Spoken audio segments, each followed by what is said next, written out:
Good morning, everyone, and welcome to the Moose Minute Project on a Tuesday morning. Most of the power sports businesses will be open today, so hopefully we'll get some orders. We got plenty of orders sitting on the table to get done. We are truly blessed to start 2025 rolling ahead. So, just sitting outside work now and thought I would go live with the Moose Minute Project like I do every morning, or try to every morning, Monday through Friday. This coming weekend, I may go live on, it might be Sunday night. We'll see. Once I get up to RLK Outfitters, and Thad gets us set into our ice shack on Upper Red Lake. Headed up to Upper Red.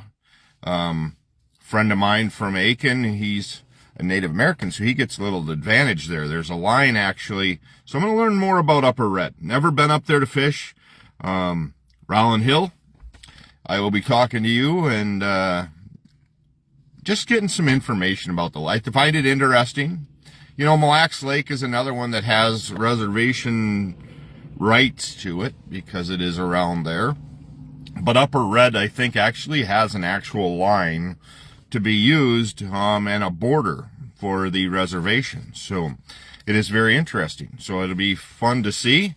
They've pulled a few 28, 29s, and I think a 30-inch walleye out of there the last few weeks, in the last few days before we go up. I'm looking really forward to it. It's my first trip with a group of guys going somewhere. I went to Thief Lake once and duck hunted with who are still good friends of mine now, Greg Erickson and Paul and Phil and the Erickson brothers and Michelle and all of those. They are still truly friends to this day.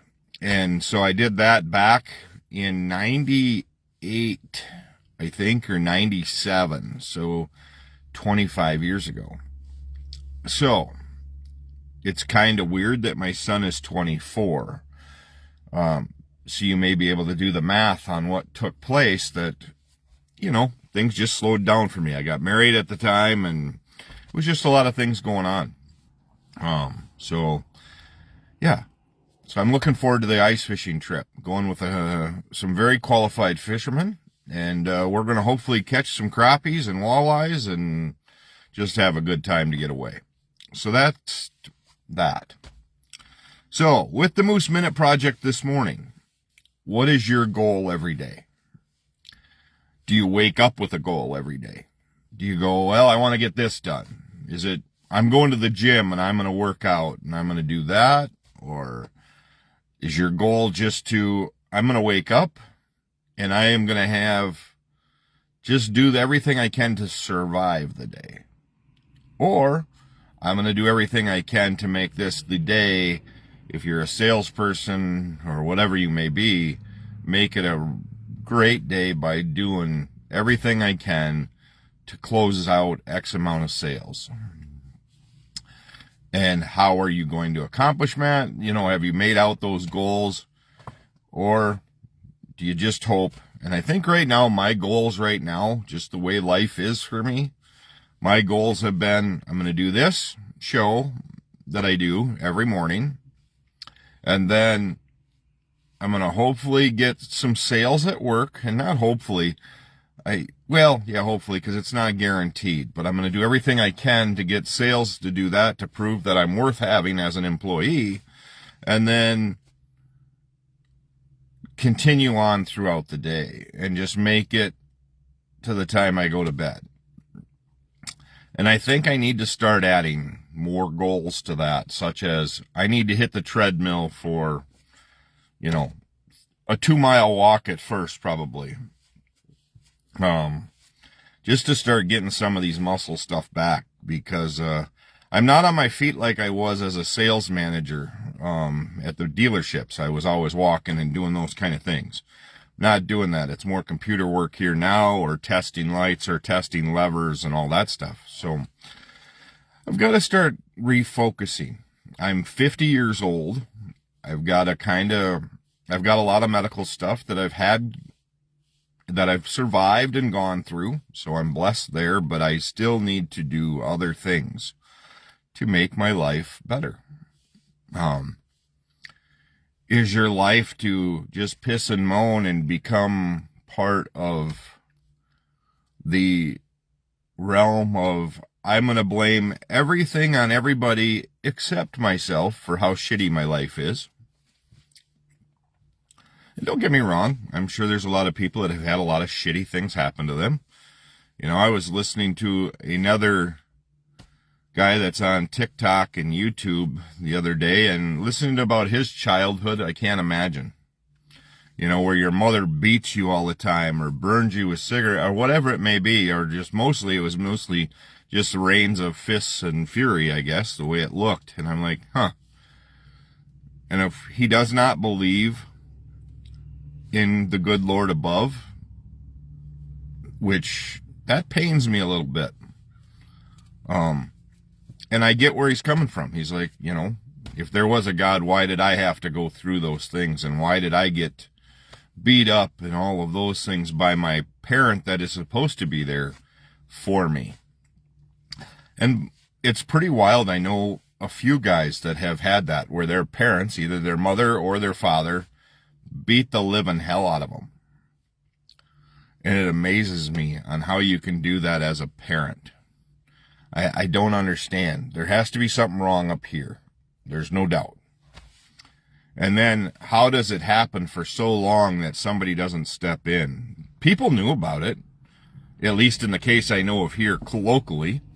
People knew about it, but why didn't anybody step in? And they are great guys now. They, as human beings, they're very quiet and but they are great guys. And it amazes me that nobody stepped in. You know, I was very blessed. I had parents that didn't do that.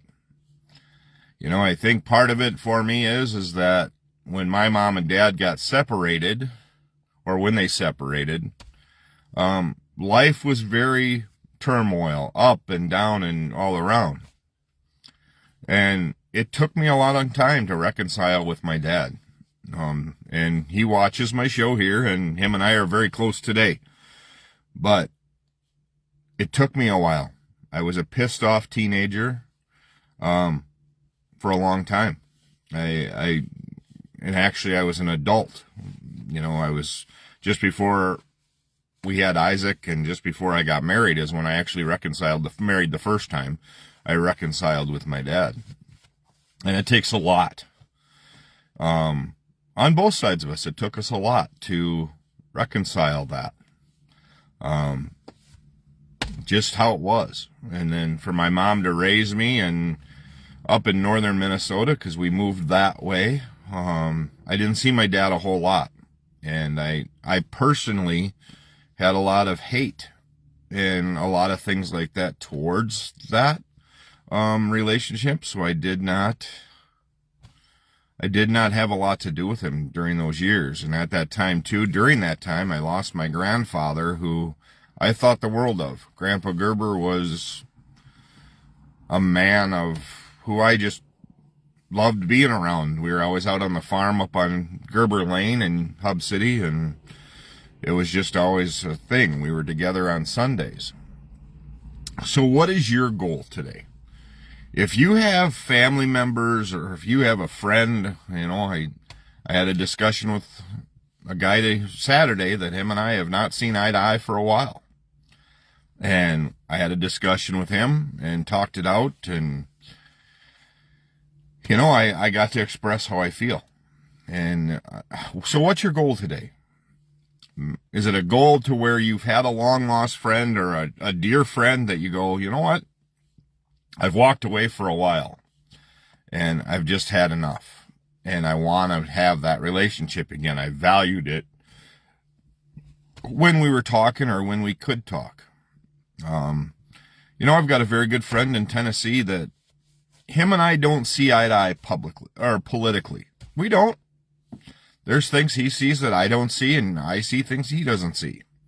But it's okay, because when we communicate, we talk about what's important in our lives, our family, what's going on with them, what are we up to, Or how are we making things better? He lost his dad at a young age. Then he just recently lost his mom. Well, not recently. It's been a little while, but I just recently lost my mom. So we go through those things together. We went to high school together. A lot of things happened where we separated. But every time we got together or talked, it was just like yesterday. We played Little League together. We grew up in the same town. The one thing that always amazes me with him is that he never name calls. He never calls people like disrespectful. I've been to other people that were from the same town, and when I'm talking same town, we're talking 92 kids in our class, our senior class. He did not go to finish with school with us because he moved, but those kids, Aiken was a rough school just because it was not very welcoming if you didn't have a last name that was right, or if you weren't athletic, or whatever it may be. Kids of color had a very tough time because there were very few. Okay, we were a northern Minnesota town. There were very few kids of color. And so, unfortunately, I've been pretty much name called and told to F off because I don't get what my viewpoints are by a gentleman. And he goes, "You've never experienced racism before." You're right. I am a 6'5" white guy. I've never had to do that.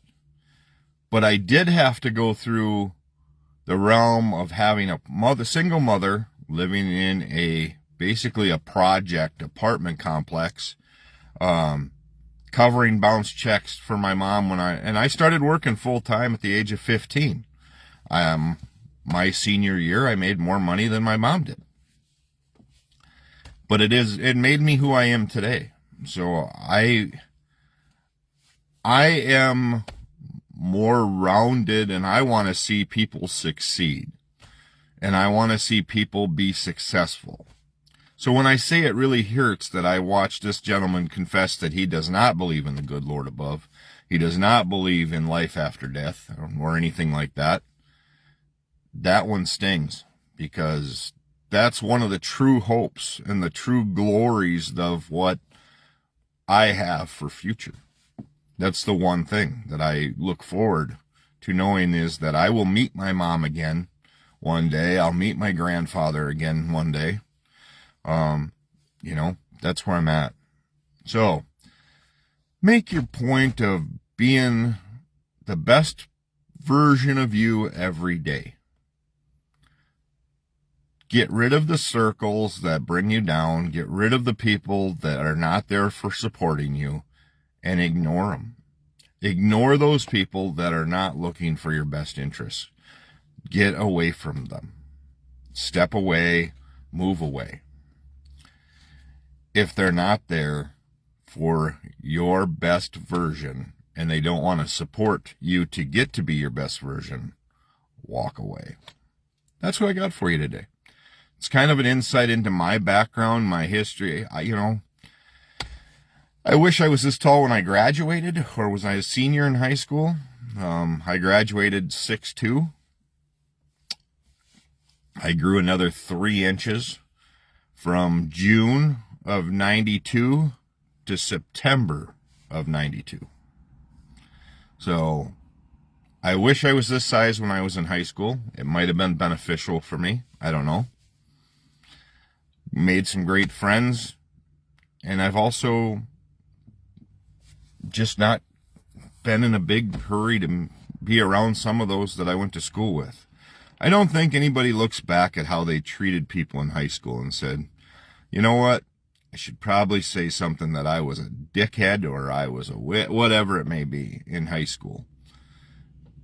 I don't think people look back at that and look at it. They just go, oh, I was in high school. It's behavior. It was just something we did. I don't know if people realize how much it affects other people. Their attitudes, their behaviors toward others. And especially now that you're in adulthood, and it seems like everything always gets a little better because you're more mature. But take a look at that. But then, as always, take time to bless somebody as well. We are in a time of negativity that we see every day, and people want to make highlights of it every day, and the news is there every day, and our phones are inundated by emails and alerts and whatever it may be all day.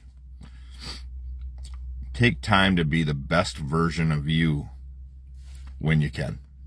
And as always, take time to bless somebody today. Have a great day. Thanks for tuning into the Moose Minute Project. And again, what's your goal?